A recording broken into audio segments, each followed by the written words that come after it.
Welcome to Gaming Theme, your channel for everything related to the stock market and the gaming industry. And today we're going to talk a little bit about CD Projekt, about gaming companies in general, and definitely we're also going to cover the stay-at-home stocks and what happened actually with the stay-at-home stocks.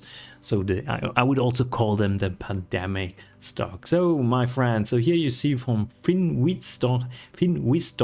So this is the impressive S&P 500 overview, a nice graphic. You see very nicely in which parts of the market I would say the hot part, which are the hot part of the markets, and when it's green, it's light green and it's dark red. So for example, we have a Facebook with minus 8% down, we have an Amazon today also with minus 2.54%, or a Tesla with almost minus 5%, and we have an Nvidia with minus almost 4%, and Microsoft actually nicely in the plus, so nicely 0.29%, and Apple with only minus 0.31% down. So you see, this is kind of an interesting heat map. You see where the heat is in the market, and you can also see that, for example, here the stay-at-home stocks like a Facebook, like a Netflix with 36.84%. Guys, this is amazing, but I'm talking about this immediately.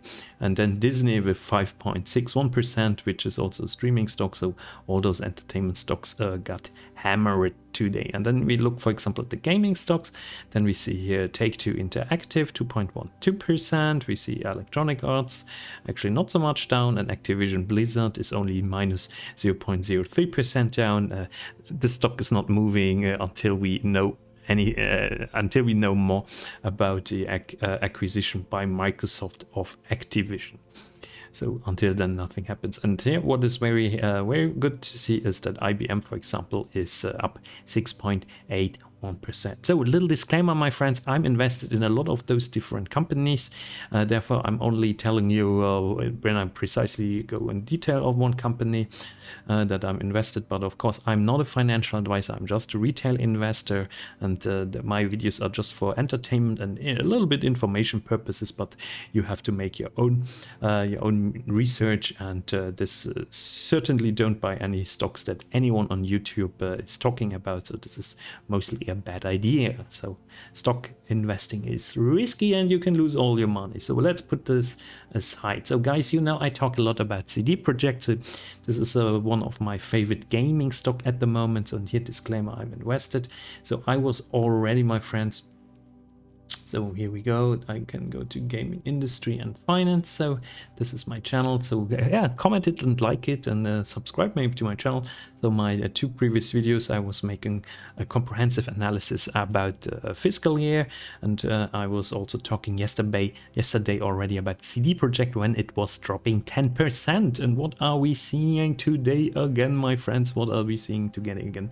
We see again a drop of 8.31%. So what was I telling you yesterday? I said, yeah, we come closely to a Fibonacci retracement. That's extremely interesting, but we're also coming closely to valuations ratings that are more interesting. So now, for example, we have a PE ratio of 12.53. I don't know if this is now recent, but it looks already much better. But on the other hand, we see here also that analyst price targets, 18 analyst price targets, we are now under the average analyst price target. So that's already very interesting. So I'm invested in CD Projekt. I'm also, like, I think now 30% down in general.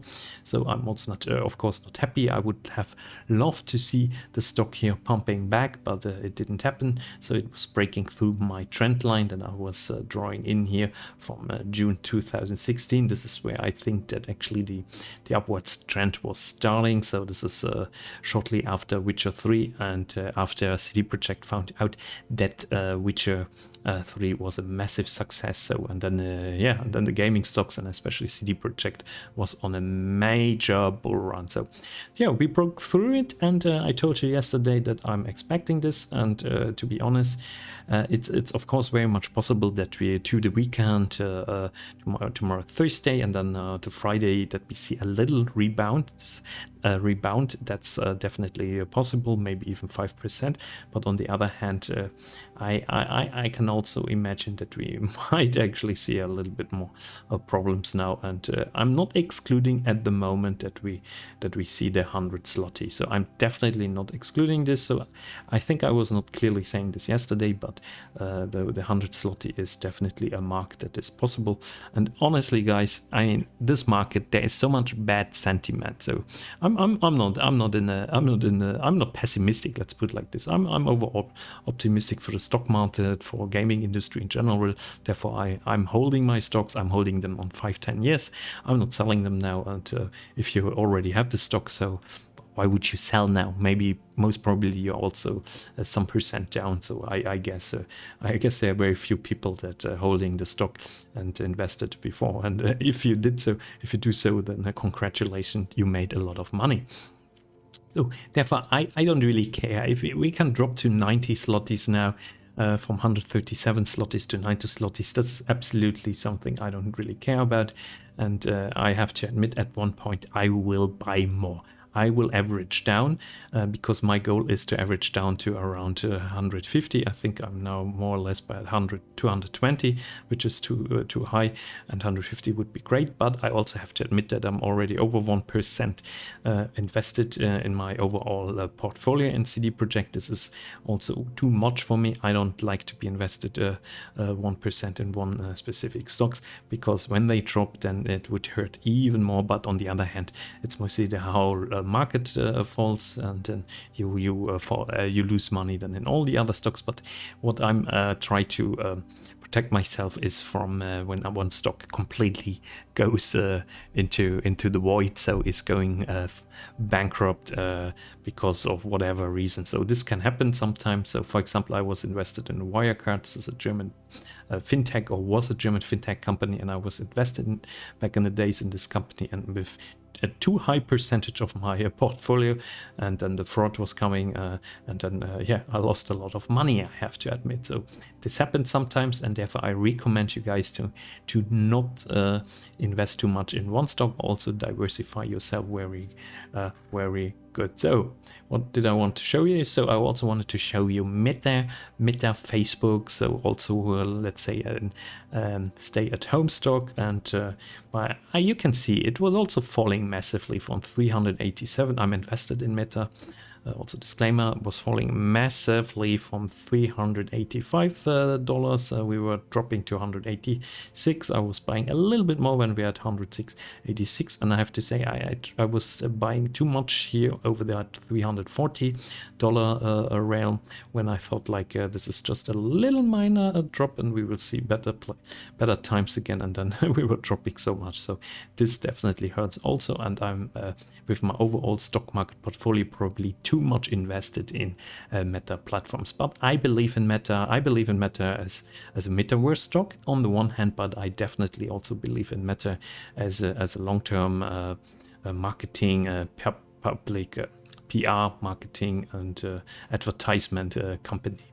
So also here, if you would draw now here, for example, a line, so it looks okay, but of course I would say if we break through maybe here the $180, then this will hurt a lot. This will hurt a lot, and then we will see definitely also completely different prices in the overall stock market in general.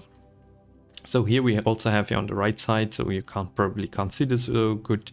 You always get some metrics to better understand if this is how the performance is on the one hand, but also income statement, the earnings, etc., and average volume, market capitalization, and basic price to earnings ratio. Here we have it 15.75 now for Meta, and I think Meta is still a growth stock for me. So I'm holding Meta, and I'm sure at one day we will see the $380 or something like this again. But I will also average down in the future, maybe with not so much, since as I said already, it's a a big part of my stock market portfolio. And then another stock that I was buying today. So also disclaimer, I'm invested in Netflix. I bought them already around about here a little bit, $500. And then I saw this nice little bounce. And of course I was not selling them. I was just holding them. And then since then they are dropping so massively. So what is happening today? 3.76% down. Markets are still not close, and we broke, we broke everything that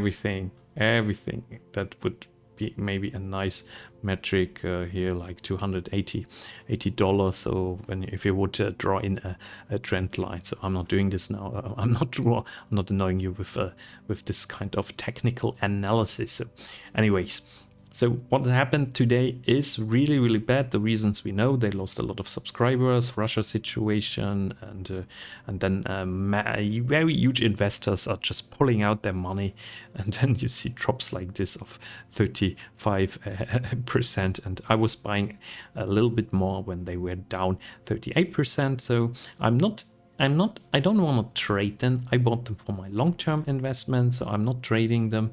When I trade, I would buy a very huge position, and then I would sell them with 2, 3, 4, 5, maybe 10% upwards. But I would also try to cover myself to the way down also.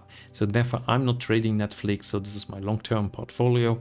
And to be honest, if they drop to the $100, if they would drop there, or even 188 or 150, so those are nice marks where I would, 130 maybe even, where I would then consider actually buying some more. So you never market time perfectly. So if you like a stock in general, if you think market reaction is like over the top, it's like crazy overreaction, then it always makes sense, of course, to buy the stock when you think it makes sense to buy the stock. And therefore, don't invest too much at once. Always invest in small positions and diversify nicely. So with my overall diversification, so Netflix is maybe 0.26% of my overall stock market portfolio. With this diversification, I have to admit that I was not so affected so badly by Netflix, not in percentages and also not in absolute terms, but my overall portfolio today is also, of course, nicely down because the overall market is down. If we look now here at the heat map, so I have a Microsoft, I have an Apple, I have an Adobe, I have an Oracle, I have an Nvidia, I have Intel, I have IBM, I have Facebook, Amazon, I have here, what else do I have? I have Activision, I have Take-Two, I have Disney, Netflix, so just I have Goldman Sachs, I have PayPal, I have Visa, I have JP Morgan, then I have some defense stocks here. Where are they? RTX, BA, LMT, GD, I have TDG, I have NOC, I have, and I have also some other stocks. So J&J I also have. So you see, I'm extremely nicely diversified. Cisco I have as well. So I'm very good diversified, and I also have some ETFs, of course. So yeah, I'm going to show you at one point on this channel, I'm going to show you my stock market portfolio. So of course, then you can see what else I have there. All right, guys. So I hope you enjoyed this little video about the pandemic stocks, the stay-at-home stocks. This is just my opinion. So of course, make your own research. If you enjoyed this this kind of non-scripted videos by a fellow investor, by a fellow retail investor that likes to talk especially about gaming industry and finances, then yeah, make sure to subscribe to my channel. This would be awesome. And also like and comment my videos. This would also help me massively to grow my channel. So with this, I'm leaving it here. I wish you a wonderful evening and see you next time. Bye bye.